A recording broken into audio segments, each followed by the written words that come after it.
Le 7-8 encore ensemble jusqu'à 19 h si vous nous suivez en direct une vingtaine de minutes. Cette partie avec Jean-Luc Guillain, le responsable de la Croix-Rouge à Saint-Quentin, et Jean-Marc Fresnel, organisateur du Paris-Versailles. Bonsoir à tous les deux. On va revenir sur vos actualités respectives, l'ouverture d'une halte détente pour les personnes atteintes de la maladie d'Alzheimer, donc pour la Croix-Rouge, et puis la nouvelle édition de cette course à pied entre la capitale et la cité royale. Justement, pratiquez-vous la course à pied? Êtes-vous adepte des marathons ou des footings? Nous vous avons posé la question.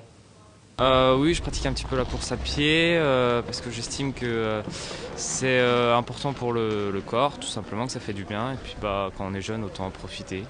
Oui, toutes les semaines pour la santé. Non, je ne pratique pas la course à pied. Manque de temps, problème de genoux aussi, voilà. Oui, je la pratique et pour faire de l'exercice tout simplement. Non, parce que moi j'ai un problème de surpoids, donc c'est pas trop conseillé pour l'instant. Peut-être plus tard. Et mon mari, il vient de se faire opérer du dos, donc c'est mort aussi pour nous. C'est un bon moyen, ludique où en se baladant à travers le paysage, on fait du sport et on fait du bien à son corps. Et puis surtout pour nous les jeunes, c'est surtout gratuit. Voilà. Puis c'est un phénomène de société aussi, il faut dire.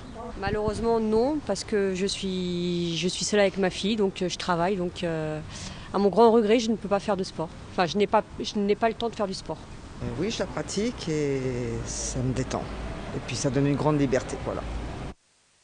Phénomène de société, de plus en plus de monde court et ce qui explique sans doute le succès de cette 35e édition du Paris-Versailles. Les inscriptions ont été bouclées il y a 5 semaines déjà, depuis le 24 août. Il n'est plus possible de s'inscrire. C'est un record que vous avez battu cette année. C'est la première fois qu'on arrive à boucler les inscriptions largement plusieurs semaines avant la course. Donc vous êtes à peu près à 25 000 participants. On est à 25 000, enfin 24 809 exactement à ce jour. Et effectivement, il y a plusieurs effets aussi. Il y a l'effet Internet qui fait que les gens se préoccupent beaucoup plus facilement et plus tôt de leurs inscriptions, donc s'inscrivent beaucoup plus tôt. Donc c'est devenu un rendez-vous incontournable, forcément, ce Paris-Versailles. C'est un rendez-vous incontournable, mais souvent différent. C'est-à-dire que on a fait des analyses de suivi de nos coureurs et on a beaucoup de coureurs nouveaux tous les ans. On ne revient pas chaque année forcément. Pas forcément chaque année, donc il y a ceux qui viennent. On y revient, mais pas forcément tous les ans. Et puis il y a un effet de connaissance, de proximité, et souvent notre course est courte, 16 km, maintenant on est loin d'un semi-marathon. Et en fait, c'est la première course que les gens abordent en se disant ça fait un petit peu mal, c'est un petit peu compliqué, mais quand même c'est pas très long. Donc ça va être 1h30 d'effort, et 1h30 d'effort maintenant, ça borde assez facilement, comme ça a été évoqué tout à l'heure dans le reportage. 1h30 d'effort, quel est le parcours justement ? On part de la Tour Eiffel, on va tout droit vers Versailles, vers l'ouest, on longe la Seine, on monte sur Meudon, en Côte-des-Gardes, traversée de la forêt de Meudon, forêt de Chaville, forêt de Vélizy, forêt de Viroflay, et on arrive sur l'avenue de Paris, plein de face au château de Versailles, à 500 mètres de l'arrivée. On a un petit aperçu justement du parcours. Voilà. Alors là, en voiture, ça va forcément beaucoup plus vite. Ça va plus vite. Voilà, c'est un petit peu le parcours que vont devoir traverser les participants. Quelques 25 000 pour cette 35e édition du Paris-Versailles. Vous avez mentionné la côte des Gardes, c'est le premier obstacle. C'est le premier obstacle. Voilà. Il y a 6 km de plat qui est le long de la Seine, donc forcément c'est plat. Et c'est un vrai gros obstacle, puisqu'il y a des montées à l'ordre de 12%. Donc c'est une vraie difficulté, et c'est souvent d'ailleurs pour les provinciaux un petit peu une surprise, voire même les Parisiens qui ne connaissent pas ce côté de Paris. Un peu de surprise pour des provinciaux. Il y a beaucoup de pièges comme ça tout au long du parcours. Après la côte, il y a une descente aussi, mais qui est un peu moins longue, mais qui est quand même très difficile. Et en course à pied, je trouve qu'on souffre plus dans une descente que dans une montée. Et puis Viroflay, il y a une très belle côte. Puis l'arrivée sur l'avenue de Paris est quand même en faux plat montant, vent de face, comme on dit. Est-ce que vous le courez? Vous l'avez déjà fait? Je l'ai couru, bien sûr, il y a très longtemps. Celle-ci et d'autres courses, bien sûr, oui. Et aujourd'hui?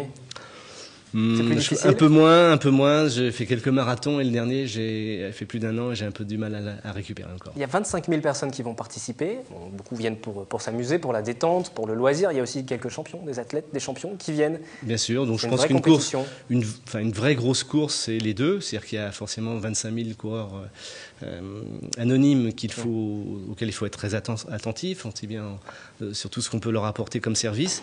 Et puis la notoriété aussi de l'épreuve, c'est forcément la course élite qu'on voit actuellement. Et la course élite, les premiers mettent 46 minutes, donc c'est effectivement des grands champions.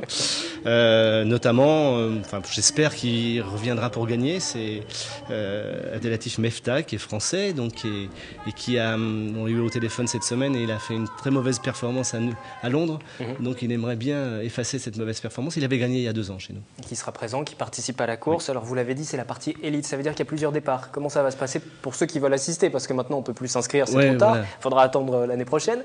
Alors 25 000 coureurs, c'est énorme, c'est beaucoup. Donc pour éviter, pour éviter que tout le monde parte en même temps et que ça pose d'énormes difficultés, notamment dans les traversées des forêts qui sont des espaces pas très larges, on fait en sorte qu'on fait partir que 350 coureurs par minute. Et ça dure une heure. Pas mal. Donc ça dure 1 heure, hein, ça fait à peu près il y aura 22-23 000 coureurs classés puisqu'il y a toujours 2 ou 3 000 personnes qui viennent pas courir. Et donc c'est vrai que ça dure 1 heure, mais en fait maintenant avec les systèmes électroniques, on a le temps réel de départ et d'arrivée, bien évidemment grâce à des chronométrages électroniques et ensuite un classement en général. Mais chacun court vraiment pour sa propre performance et en fait c'est ce qui est important, c'est ça, c'est de pouvoir courir dans de très bonnes conditions et on fait tout pour que ça le soit. Paris-Versailles, 35e édition, ce sera le 30 septembre. Et puis la météo, hein, forcément, Météo France qui annonce un temps. Alors j'ai regardé ça, 9 degrés le matin, 18 l'après-midi, est-ce que ce sont de bonnes conditions? Très bonnes conditions, 18 c'est juste, enfin c'est presque chaud, hein, parce qu'on arrive vers midi, mais c'est bien, bon, c'est mieux qu'aujourd'hui notamment, que les jours précédents. Et je crois que finalement la météo est clémente pour le week-end du samedi au lundi, donc c'est très bien pour nous. Merci d'être venu nous parler de cette course. Merci qui s'annonce donc sous les meilleurs auspices. Hein. Tout va bien se passer pour cette nouvelle édition du Paris-Versailles.